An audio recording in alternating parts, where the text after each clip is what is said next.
Hello everyone and welcome to this video podcast on the last days.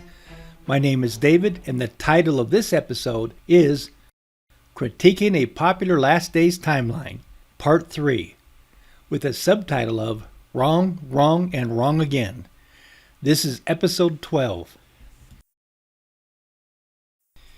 In the last episode, we ended with this podcaster's appeal to two wonders in the heavens above, along with several specific scriptures to give credibility and authority to his main argument and presupposition that the two total solar eclipses, one in 2007 and the other in 2024, were in fact the designated beginning and ending for the prophetic time frame of the 7-year tribulation. I then mentioned that all these various claims were ignoring the complexity of the signs of the times and leading to yet another rule, rule number 5. So let's begin there. Rule number 5 states that when it comes to developing and presenting prophetic timelines, there can be no ignoring the complexity of the signs of the times. By either artistically weaving the signs of the times into one's own prophetic narrative, regardless of the implications, or by simply jerry-rigging one's timeline in order to accommodate a desired outcome. Now, if you'll recall, so important is this rule number 5 that I spent 2 entire episodes, episodes 6 and 7, in both introducing, discussing, and even illustrating the complexity of the numerous signs of the times, and presented it all in the format of a complexity wheel, and under the general notion that looking for and discerning the signs of the times is a big deal. The important point to note is that not all timelines are created equal, and we must be prepared to separate the wheat from the chaff, for when it comes to these numerous prophetic narratives and timelines, one can easily be misled simply because one is unaware of all the complexities of the signs of the times. In any event, the point is that the complexity of the signs refers to all the signs of the times, including signs in the heavens and in the earth. And by that I mean that many of these signs or wonders in the heavens above also fall within the various categories listed here, such as general signs, recurrent signs, and continuous signs, with multiple fulfillments, multiple meanings, and multiple interpretations. Being aware of this complexity will help prepare us for critiquing the various prophetic narratives and timelines that we are presented with. In fact, the whole purpose of all the preliminary episodes leading up to this critique was to help prepare us for the various claims being made by these various last days podcasters. And so it is important to note that all last days narratives and timelines must be taken seriously and on their own merits. The trick, however, is not to ignore their various claims, but to take them dead seriously and scrutinize each claim they make, one claim at a time, as we are doing here. So let's continue on with a look at 2 of the wonders in the heavens above that our podcaster refers to as evidence for giving specific dates to his 7-year tribulation and last days timeline. First, there is this reference to these 2 solar eclipses, not exactly, but close to 7 years apart. But the National Eclipse blog on June 28, 2016, was quite excited about this coming event, and so wrote the following. It's been said that, on average, a total solar eclipse can be seen from the same place only once every 375 years. But regardless of the math, there is no denying the fact that a total solar eclipse is a relatively rare event for any given place. So, for an area to get not 1, but 2 total solar eclipses in just 7 years is a truly remarkable occurrence. Of course, when 2 eclipse paths cross, there can only be one singular point on Earth where both center lines meet. For the 2017 and 2024 eclipses, X marks the spot near the eastern shore of Cedar Lake in Jackson County, Illinois. Notice that this is Jackson County, Illinois, and not Jackson County, Missouri, as one might have expected, given this podcaster's narrative. Nonetheless, the podcaster makes the point that when using Google Earth, one can zoom in on this X marks the spot, and when one does so, it lands on a little quarter-mile long road called Salem Road. Let's take a moment to look at what he is talking about.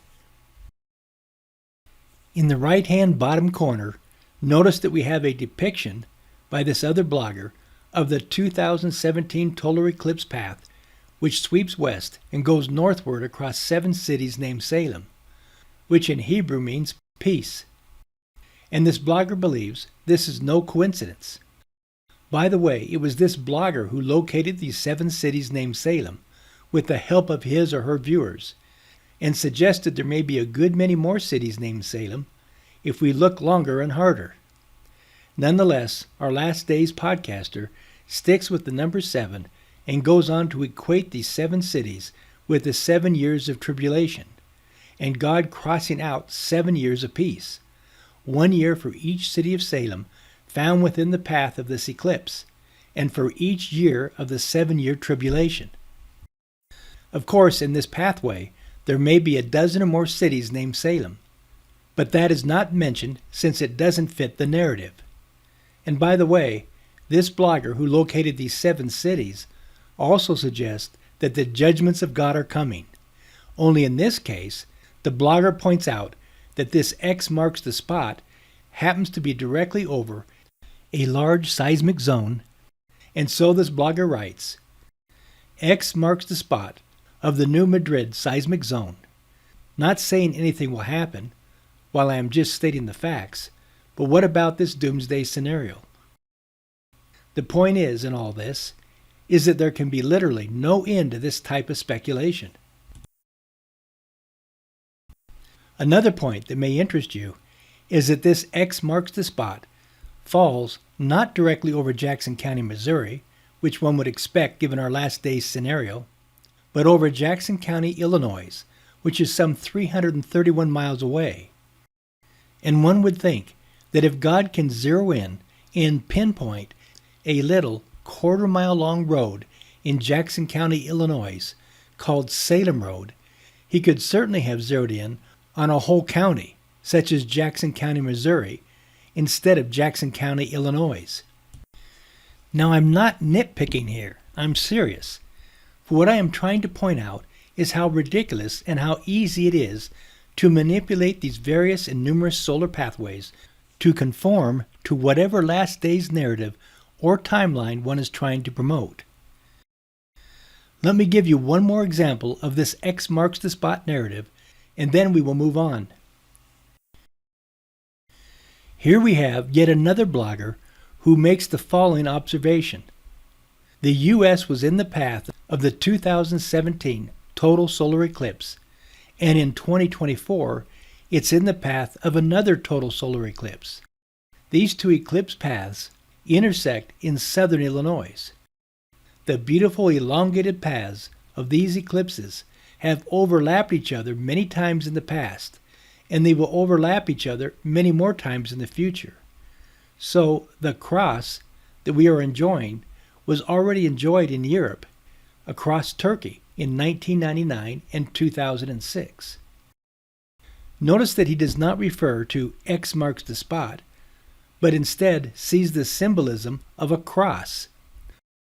But since these two solar eclipses took place between 1999 and 2006, we had the perfect two total solar eclipse scenario, or 7-year tribulation timeline, for a great deal of Last Days hype centered on the year 2000. After all, X marks the spot in Turkey, just 500 miles or so from Jerusalem, where the 7-year tribulation is to actually take place. And many believe that Turkey is the key to understanding end-time Bible prophecies, as is evidenced by this book published in 2015, titled High Time to Awake, Turkey Invades Israel, Halfway to Armageddon. So I ask, why weren't these two total solar eclipses also spaced 7 years apart, and making an X marks the spot directly over Turkey, not equated with the 7-year tribulation referenced in the book of Revelation. After all, the prophetic year 2000 fell between these two total solar eclipses, which leaves plenty of room for prophetic wonderment and last days speculation. And yet, in Turkey, the time has passed for this X marks the spot to play out as the beginning and ending of the 7-year tribulation. And so these two total solar eclipses in 1999 and 2006 are simply set aside as we move on to yet another X marks the spot scenario in the years 2017 and 2024. The point is that the time will also pass for these two total solar eclipses as well. And when these two total solar eclipses do not pan out as advertised, what then? Well, another blogger tells us not to worry, for another pair of total solar eclipses are coming in the years 2045 and 2052. And while they might not cross paths, they are still spaced 7 years apart, which is all that is required in the minds of these last days podcasters to mark the beginning and the ending of the 7 years of tribulation. This latest blogger writes, after 2024, it will be another 2 decades before the next total solar eclipse crosses the U.S. On August 23, 2044, a solar eclipse will be viewable in Montana, and the eclipse occurring August 12, 2045, will follow a similar totality path to this year's eclipse. Following those, the southeastern U.S. will experience total eclipses in 2052 and 2078, and the northeastern U.S. will get one in 2079. The point is that when these two total solar eclipses of 2017 and 2024 do not pan out as advertised, these doomsday prophets will simply shift to the next plausible sign in the heavens above or in the earth beneath to reset their last days narratives and timelines. In any event, let's move on to discuss yet another wonder in the heavens above, the September 23, 2017 stellar event touted as the Revelation 12 sign. Now, as stated in the previous episode, the great sign of Revelation 12 was identified as the hottest trending Bible prophecy topic on Google. This Revelation 12 prophecy reads as follows, "And there appeared a great wonder in heaven, a woman clothed with the sun, and the moon under her feet, and upon her head a crown of 12 stars. And she, being with child, cried, travailing in birth, and pain to be delivered. And she brought forth a man-child, who was to rule all nations with a rod of iron." Now, our podcaster claims that this particular arrangement of celestial bodies doesn't happen 7,000 years in the past or 7,000 years in the future, but happens on one particular day, September 23, 2017. However, another blogger disagrees and posts the following under the heading of Biblical Signs in the Sky on September 23, 2017. This blogger writes, "An arrangement of celestial bodies will occur this year, 2017, on September 23rd. Bottom line, from the standpoint of astronomy, there's nothing unique or unusual about the sun, moon, and planets, or the constellation Virgo on September 23rd, 2017, despite claims on the internet of a unique and significant celestial event, supposedly mirroring the Bible's book of Revelation. In the past 1,000 years, this same event has happened at least 4 times already, in 1827, 1483, 1293, and 1056. Now, as Latter-day Saints, could we not have made a big deal out of this celestial event taking place in the year 1827, the very year Joseph Smith obtained the gold plates from the angel Moroni at the hill Cumorah? And wouldn't this event have also filled us with wonderment and speculation had we chosen to do so? This, then, is the 5th fatal error that this podcaster makes, for he completely ignores the complexity of the signs of the times with their multiple fulfillments, multiple meanings, and multiple interpretations, making it possible to adapt them to almost any prophetic narrative or last days timeline.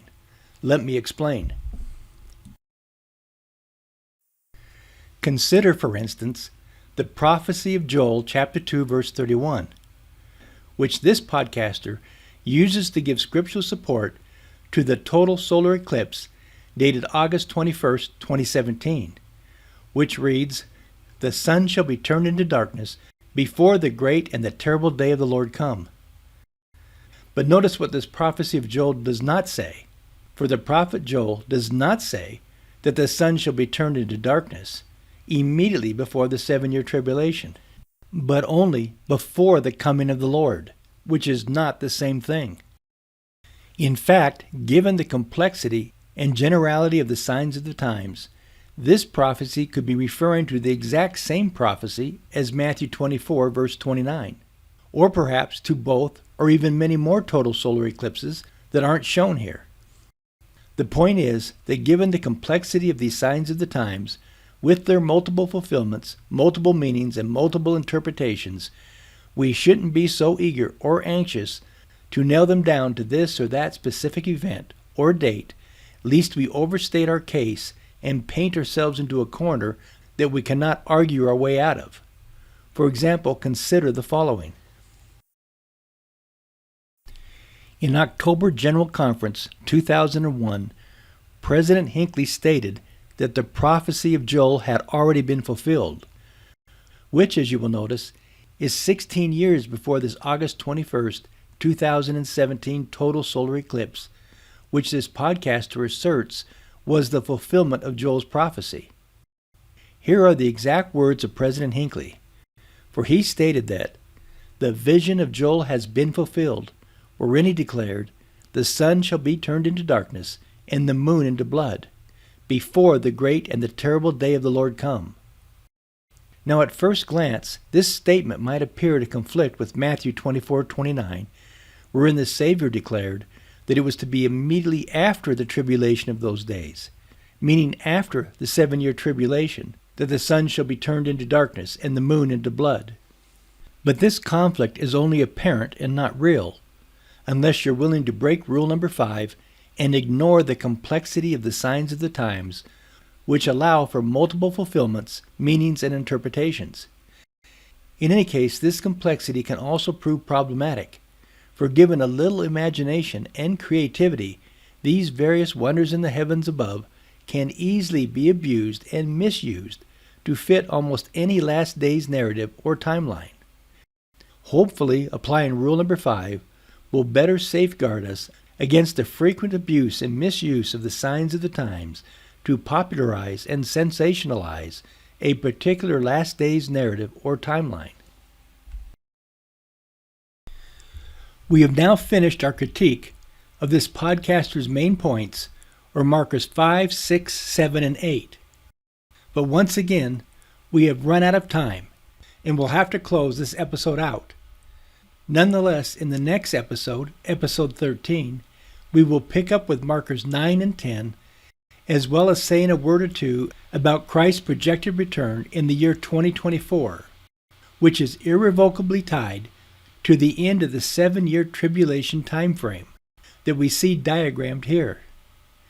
And even though the podcaster is careful not to come right out and say that Christ will return in 2024, his entire last days narrative and timeline demands it.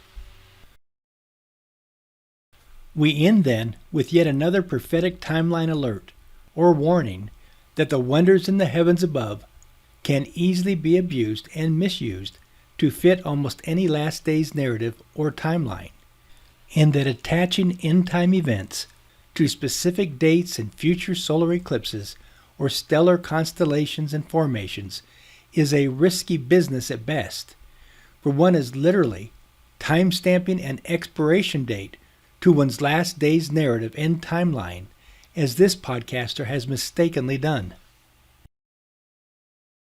Our next episode, episode 13, will be then part 4 of critiquing a popular last days timeline, with a subtitle of Wrong, wrong, and wrong again. Thank you for watching. Push the like button if you enjoyed this episode, and be sure to push the subscribe button. Until next time, stay vigilant, for ye know neither the day nor the hour of his coming.